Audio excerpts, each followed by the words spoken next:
Alex, you're not central. You're like 4 feet off. Work back a bit. Tiny bit more.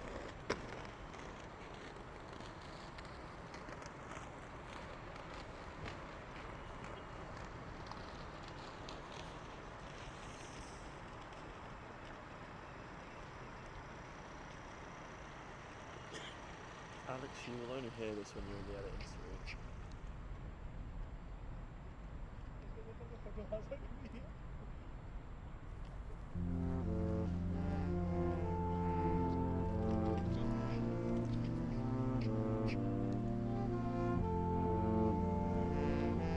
Favourite place in the city? The corny answer is wherever I am with you. But it's, I'd imagine it's on the seafront, it's on the pier head. That's only because of family things, because my dad was a docker and a merchant seaman. We threw his ashes on the river when he passed away. And we spent 25 years going on the ferry to throw more flowers on the river, as you know, on his anniversary, until my mum died, and then it just fizzled out. Then she kept it going. I wish I had asked my parents more about their lives in Liverpool when they were young. My dad was in the Merchant Navy, and he went to sea when he was very young. He was only 15. His mum had died and he was probably packed off. But I think it's particularly interesting that Liverpool is a maritime city, or was a big maritime city. He had that maritime connection. And I really regret not exploring that with him when he was alive.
You can go to Liverpool now and it's much better, much better. To me, it's like it's in colour now. Whereas when I was younger, there was nothing really. They get people now going for breakfast or going for lunch, or I'll meet you for... Back when I was in the 70s and 80s, there was nothing in town. Absolutely nothing. You could go and sit. And the idea of saying to your mate, I'll meet you in town for lunch, was like, no, you don't do that. Because there was nowhere to go.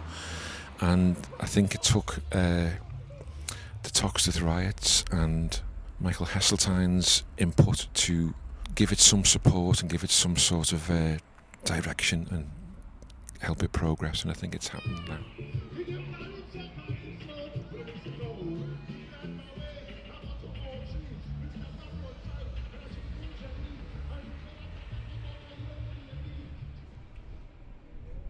Never liked the term Scouser. So I had a little spell in a gap year of working in London. I was conscious of people being surprised I come from Liverpool, but I didn't have a very thick, I didn't have a Scouse accent as well. I was primarily told, because I was sent to elocution lessons when I was young, because my mum didn't want me to have a pronounced Scouse accent either, because she went to Blackburn House, used to be a prestigious school in the city, and it was drummed into her that she had to speak properly.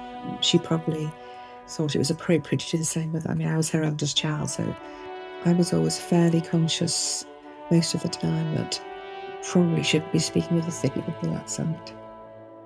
We're not English, we're Scousers. That's just a load of bollocks to me. It just gets under my skin.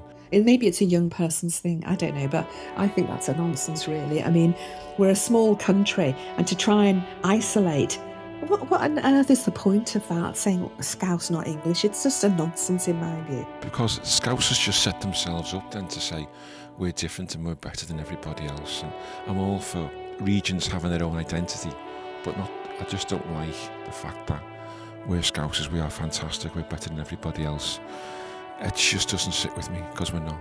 We're good, but I'd imagine if I came from Bristol or somewhere, I'd have a great view of my city then as well, but it's just, I don't like this elitism, is it called? Or there must be some phrase for it, but I just don't like the fact that it just makes us look a bit stupid, in my opinion.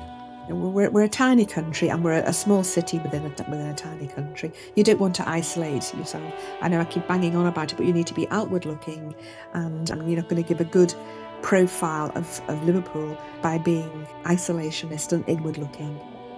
It's probably a small coterie of people who revel in this unique Scouseness. It's become part of their USP, I suppose, unique selling point. That isn't my experience. Most other cities would kill for the history that we've got. I don't enjoy much about Liverpool's history, Liverpool Football Club's history, but some people seem to like that kind of thing. That's again another strange Scouse thing that would happen. We'd question what we've got, whereas I'm sure people who live in Memphis and Nashville and all these other places don't question their major tourist thing or major attraction. And that's something else that's happened over the years. You would never get people coming to Liverpool years ago. Not a cat and owl's chance. And now, you can't move for students, tourists. And if the students all went, the place would just die. Because I think they keep it going. I've been away for a couple of years now. I'm coming back. And it looks in a bit of a parlous state at the moment, unfortunately. Where I live now is very wealthy, everything generally works. It's clean, it's in a brand new city. And when I come back to Liverpool, the contrast is stark. You can see the infrastructure is crumbling and it hasn't had sufficient investment. It was once an amazing city. It doesn't always look like that now. I think it's getting better than what it was, and it continues to get better.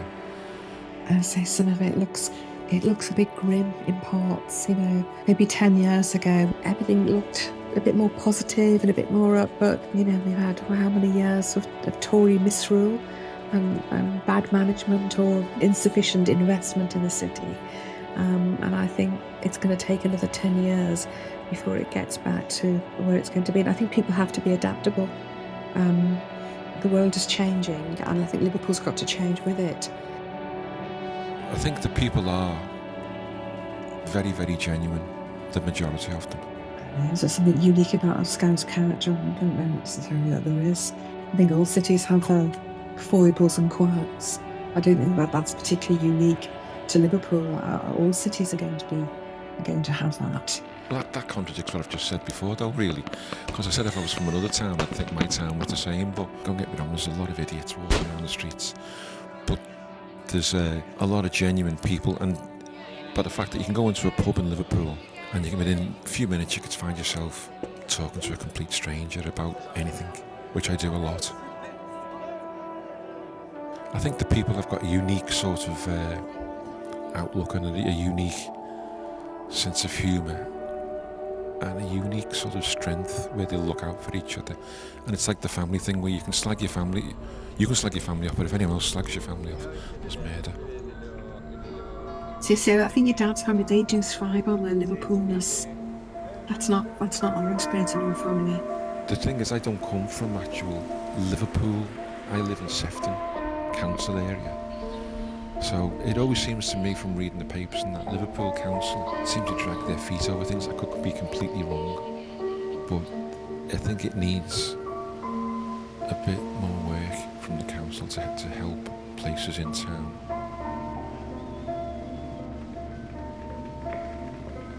So I am looking forward to moving away from being honest. I don't mind coming back and visiting it as a visitor, and I think you can see all the nice things about the city then. I've broken my link with the city, and especially with Grandma going. I think, I'm done with it now. I'm glad of the opportunities it gave me there. I think I've repaid my debt, and I'll end up moving on somewhere else. Other than that, it's better than anywhere else, and I'm happy to live here. Thank you.